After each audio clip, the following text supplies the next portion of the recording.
Welcome to the Tech Egg. Don't get scrambled. Enjoy the video. In this video, I will explain how to make fermented vegetables at home. Fermentation is a wonderful way to preserve food and enhance its flavor using beneficial bacteria. It's a simple process that transforms ordinary vegetables into delicious, probiotic-rich treats. You'll learn the fundamental principles, including the importance of a salt brine and creating an oxygen-free environment. Get ready to discover a rewarding culinary skill that brings vibrant, tangy flavors to your table. To begin your fermentation journey, gather a few key items. A clean glass jar, ideally with a tight-fitting lid, is your primary vessel. A fermentation weight helps keep vegetables submerged.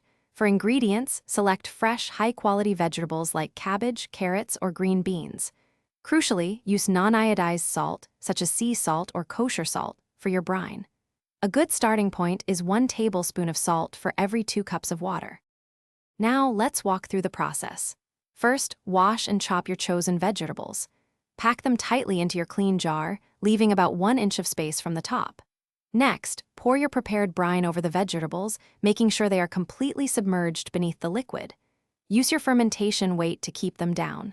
Seal the jar and let it sit at room temperature, ideally between 65 and 75 degrees Fahrenheit, for 3 to 10 days. Once your vegetables have reached your desired tanginess, it's time to move them to the refrigerator.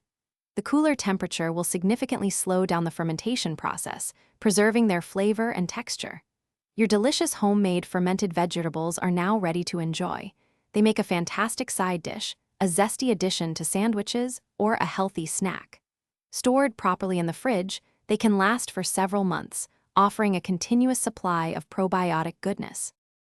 Thanks for watching. Consider subscribing if I helped unscramble your problems.